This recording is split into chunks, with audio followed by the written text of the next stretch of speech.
You wake up, you check your phone, you go to work, you reply to messages, you smile when you're supposed to, you nod when you're expected to, and deep down, you know something's missing. You're not in pain, you're not falling apart, but you're not alive either. You've forgotten how to feel joy. In this video, we're going to explore how that happened and how to find your way back. Through Carl Jung's insights, we'll unpack why we feel emotionally numb even when life looks fine, and how you can reconnect with what makes life feel meaningful again. You were never taught to feel. You were taught to function. You were praised for being quiet, for staying calm, for keeping it together when everything inside you wanted to scream. Maybe you even got good at it, at being composed, efficient, responsible. People said you were mature for your age. They admired how strong you were. But strength, back then, was just survival dressed up to look like virtue. You learned early that big feelings made people uncomfortable. That joy was silly. That curiosity was a distraction. That expressing sadness or excitement or wonder made you too much. So you put those feelings away, packed them into neat little boxes in the back of your mind. You got to work. You followed the rules. You showed up. You did what you were supposed to, and somewhere along the way, life started to feel flat. Not tragic, just muted, like someone turned the volume down on your soul. Because here's the thing no one told you. When you silence pain, you silence joy too. When you numb the sorrow, you numb the wonder. When you survive long enough without feeling, you forget what it means to be alive. Carl Jung once said, "Until you make the unconscious conscious, it will direct your life and you will call it fate." So ask yourself, what part of you did you bury in order to be accepted? What dreams, what silliness, what spontaneous moments of joy did you silence just to be seen as capable, as normal, as enough? This emotional numbness, it didn't happen overnight. It was carved into you, moment by moment. Every time someone said stop crying, every time you were told to be practical, every time your excitement was met with a sigh or a roll of the eyes. You weren't born numb. You became that way. And now you're so good at surviving that you don't even notice you're not really living. You move through your days like clockwork, efficient, polite, reliable. But underneath, there's a quiet ache, a hunger for something more, not more money, not more status, just more life.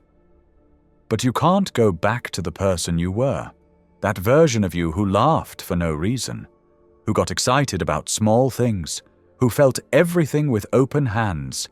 No, you can't go back, but you can return. Return to the self that existed before the mask, before the persona, before survival became your default setting. Because joy isn't something you lost, it's something you buried to become who the world told you to be. And now, maybe it's time to ask, who were you before you started surviving? That's the doorway. And once you ask that question, a deeper truth reveals itself. The one we'll explore next. Because the world didn't just teach you to survive, it taught you that feeling nothing was strength. Let's talk about that. If this content is resonating with you, consider subscribing. I make videos that help you see the world and yourself more clearly. Thank you. You confused survival with strength. But worse, you confused numbness with power. You told yourself that not needing anything made you strong, that not crying meant you were in control, that being chill or low maintenance was a kind of emotional maturity. And everyone around you applauded it, because in this world, emotional detachment isn't just tolerated, it's glorified. We idolize the person who doesn't care, who shrugs off pain, who stays cool under pressure. the one who laughs things off, who says, "I'm fine," and never asks for anything. But deep down, you know that something's off. Because what you call peace is often just suppression. You stopped needing, but you also stopped dreaming. You stopped feeling sad, but you stopped feeling joy too. And now? You feel nothing. Not in a dramatic way, not in a way anyone else would even notice. But you've gone flat inside, like someone scraped the color out of your life and left everything in grayscale. You keep going. You work, you show up, you even smile, but none of it moves you? Carl Jung said, "There is no coming to consciousness without pain." And maybe that's why you keep avoiding it. Because you know on some level that the moment you let yourself feel again, everything you've buried will rise. The grief, the loneliness, the shame, the tenderness, the child in you who still aches to be seen. And so instead, you pretend not to care. You keep the mask on, you keep the volume low, but silence is not serenity, and avoidance is not strength. Real strength is the courage to feel, without guarantees, without control, without knowing where it will take you. It's crying without shame, laughing without permission, longing without apology. That's what it means to be alive. So the question is, when did you decide that not feeling was safer than feeling? Who taught you that silence was strength? That being emotionally independent meant you shouldn't need anyone? That the goal was to be unshakable, even if it meant being untouchable? You think you've evolved, but in reality, you've just learned how to disappear from others, from joy, from yourself. You check all the boxes. You're everything they told you to be, but inside, you're empty. And that emptiness, it isn't weakness. It's a sign, a signal, a quiet knock from the soul. It's saying, wake up.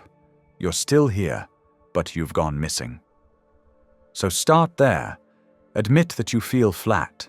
Admit that you want more. Admit that your life looks fine, but doesn't feel like anything at all. Because that moment of honesty, that crack in the armor, is where everything begins to change.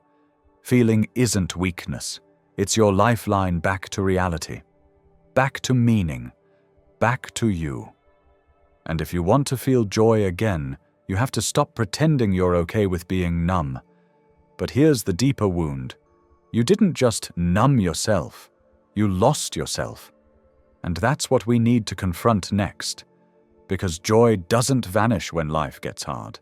It disappears when you abandon who you really are. Let's talk about that. You didn't just stop feeling, you stopped being. At some point, without even realizing it, you stepped out of yourself and became someone else. Someone who could be liked, accepted, approved of. You shaped your tone to be less intense. You adjusted your opinions so they wouldn't offend. You dimmed your excitement, laughed at the right moments, agreed when it was easier. You became everything the world rewarded, responsible, pleasant, impressive. And in the process, you lost track of who you actually are. Carl Jung called this the persona, the mask we wear to function in society. It's not fake, it's just incomplete. It's the version of you designed to survive, not to be whole. The problem is, you started to believe the mask was you. You forgot what your own laughter sounded like when no one else was watching. You forgot what excited you before you needed to monetize it, before you had to explain it, before everything became performance. And when you live like that long enough, joy doesn't just fade, it evaporates. Because joy isn't found in applause, it isn't found in praise or promotions or likes or validation. It lives where you are most yourself. It's in the weird things you love, the quiet moments that feel like home, the silly, spontaneous, wild, vulnerable things you stopped doing when life got too serious and too crowded. But how can you feel joy when you don't even know who's supposed to be feeling it? You think you're tired because life is busy, but deep down, you're exhausted from being someone you're not. And here's the truth that might hurt, but also might free you. No one told you to become this version of yourself. You chose it, out of fear, out of habit, out of the desperate hope that if you were good enough, agreeable enough, useful enough, you'd be loved. But Jung said, the privilege of a lifetime is to become who you truly are. And that's the part of you that's calling now. Not the mask, not the curated image, but the real you, raw, flawed, spontaneous, alive. So today, do one thing for you, not to prove, not to impress, not to succeed, just to remember. Because the moment you stop performing, joy quietly slips back in. Not loud, not dramatic, but true. And that leads us to something even more radical, because joy isn't something you find in the world. It's something buried deep within, something you once knew before life got complicated. You don't need to chase it. You need to reclaim it. Let's go there next. Joy was never something you had to earn. It was your birthright. You felt it as a child, remember? Not because life was easy, but because you hadn't yet been taught to silence wonder. You laughed without rehearsing it. You danced without checking who was watching. You got lost in stories, in games, in the shape of clouds and the mystery of ants. That joy, that aliveness, it didn't disappear. It just got buried. Beneath responsibilities, beneath fear, beneath the endless pressure to be more, do more, prove more, you learned to survive, and in the noise of that survival, you forgot the sound of your own joy. But it's still there, waiting, quiet. Carl Jung said, the creation of something new is not accomplished by the intellect, but by the play instinct. That's the secret. Joy isn't found in success. It isn't found in control. It doesn't live at the end of your to-do list. It lives in play, in presence, in useless, beautiful, spontaneous things. And most of all, it lives in space. But when was the last time you gave yourself space? When was the last time you wandered without a purpose? Laughed without a reason? Did something just because it made you feel alive?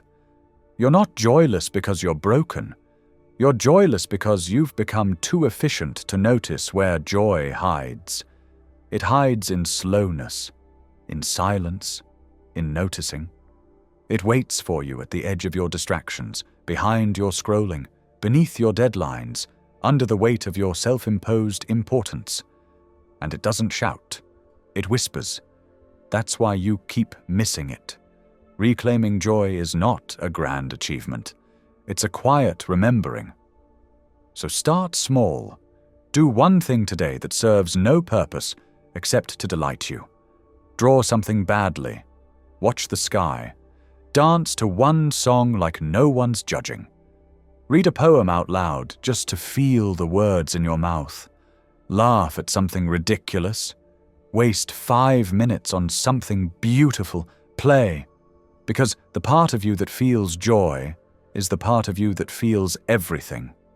And to reclaim it is to come home, not just to happiness, but to wholeness. You don't need a new life. You need to rediscover the one that's been waiting underneath your performance all along. That's where joy lives. And now, it's calling you back.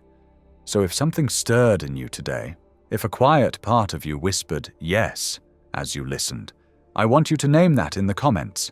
Say it out loud. Put it into words. Write, I'm coming back to myself.